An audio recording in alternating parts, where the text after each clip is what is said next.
दोस्तों, मीरा का जन्म उदयपुर के एक राज परिवार में हुआ। बचपन में ही उन्होंने एक साधु से कृष्ण की मूर्ति पाई और उसी क्षण उन्हें अपना पति मान लिया।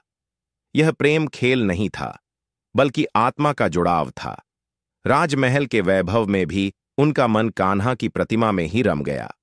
यौवन में मीरा का विवाह मेवाड़ के राजा भोजराज से हुआ, परंतु मीरा ने कभी उन्हें पति रूप में नहीं स्वीकारा। उनका हृदय तो कृष्ण को सौंपा जा चुका था। राजमहल के कर्तव्य और सामाजिक बंधनों के बीच मीरा का मन और तन जैसे दो दिशाओं में बंट गया। यही विरह धीरे धीरे तप में बदलने लगा। मीरा ने राजमहल की मर्यादाओं को तोड़ते हुए मंदिरों में जाकर नृत्य और भजन गाने शुरू किए।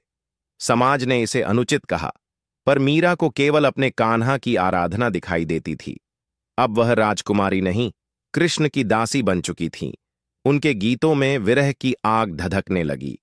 अब जब लोक ने उनकी भक्ति को अस्वीकार किया, तब अपनों का तिरस्कार शुरू हुआ, जो अगली कथा का केंद्र है। मीरा के ससुराल वालों ने उनकी भक्ति को राजघराने की शान के खिलाफ बताया। उन्हें घर में बंद किया गया, भजन पूजन से रोका गया। उनके अपने ही उन्हें पागल, कुल कलंकिनी कहने लगे।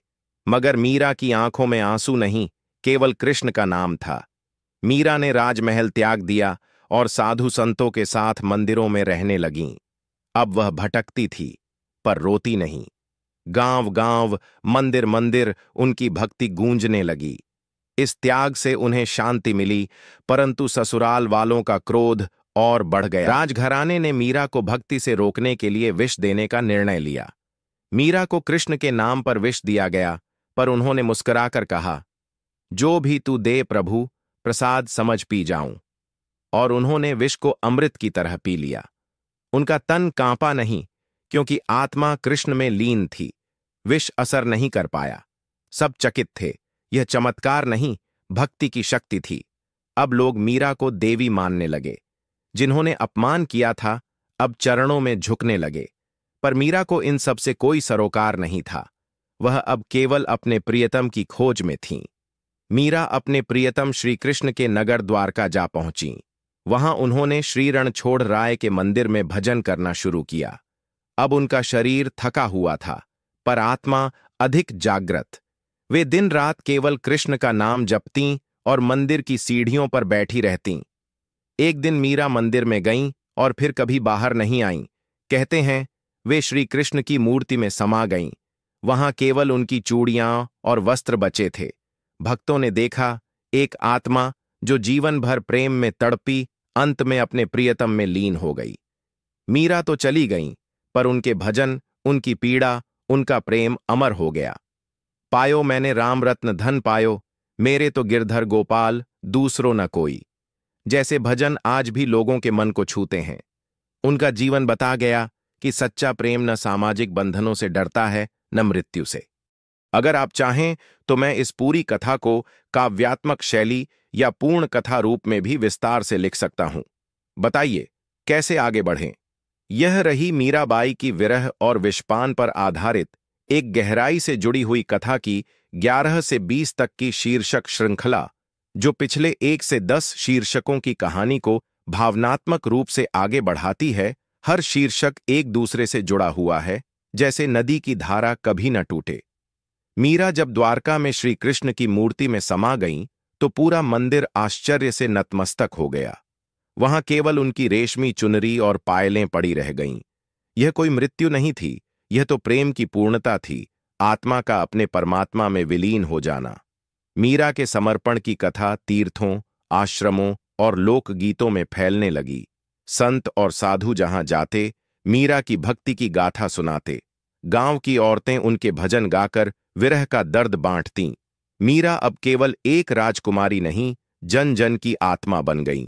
जो नारी समाज में अपमानित होती थीं, वे मीरा में अपनी छाया देखने लगीं। अब वह एक देवी थीं, जिन्होंने पति के बिना भी प्रेम को अपनाया और आत्मा को ईश्वर से जोड़ा। स्त्रियां मंदिरों में जाकर मीरा के नाम से दीप जलाने लगीं। मीरा के भजन अब केवल गीत नहीं रहे, वे जीवंत अनुभव बन गए। छाप तिलक सब छीनी, जैसे शब्दों में विरह, पीड़ा और भक्ति की झलक थी। लोग रोते, गाते और मानो खुद को मीरा समझने लगते। संगीत अब साधना बन गया। 15वीं-16वीं सदी में जब भक्ति आंदोलन तेजी से फैला, मीरा की कथा उसमें दीपक की लौ बनकर चमकी। तुलसी, सूर, कबीर, सबने उन्हें भक्ति की सच्ची मूर्ति माना। मीरा ने स्त्रियों को भी यह साहस दिया कि ईश्वर तक पहुंचने का द्वार केवल पुरुषों के लिए नहीं। मीरा की विरह कथा स्त्रियों के लिए एक चेतावनी नहीं, एक क्रांति बन गई। वे अब जानने लगीं कि प्रेम अगर आत्मा से हो तो समाज की दीवारें बेमानी हैं। मीरा की पीड़ा अब संघर्ष का स्वर बन गई। यह एक मौन क्रांति थी जिसे केवल हृदय समझ सकता था। कवियों और लेखकों ने मीरा की कथा पर अनेक ग्रंथ, नाटक और गीत रचे। संगीतज्ञों ने उनकी पंक्तियों को रागों में पिरोया। अब मीरा केवल इतिहास नहीं रहीं, बल्कि जीवंत संवेदना का स्रोत बन गईं। उनका नाम राग मल्हार, भीम पलासी और दरबारी में गूंजने लगा। राजस्थान, गुजरात और द्वारका में मीरा के भव्य मंदिर बने। जहां कभी उन्होंने तिरस्कार सहा, वहीं अब लोग उनकी पूजा करते हैं। उदयपुर के पास मीरा मंदिर में भक्त चुपचाप दीप जलाते हैं, जैसे कोई अपना दर्द मीरा की चुप समाधि से कह रहा हो। मीरा की आत्मा संलग्न भक्ति ने विदेशों के हृदय को भी छू लिया। अमेरिका, फ्रांस, जापान में मीरा पर शोध हुए, उनके गीतों का अनुवाद हुआ। वहां के संगीतज्ञ भी मीरा को the saint of soulful surrender कहने लगे। आज भी जब कोई प्रेम में तड़पता है, जब कोई आत्मा ईश्वर को पुकारती है, तो मीरा की छवि सामने आती है। आज की भागदौड़ में भी उनके भजन शांति देते हैं। वे बता जाती हैं, प्रेम केवल पा लेने का नाम नहीं, प्रेम तो खोकर भी मुस्कुराने की कला है।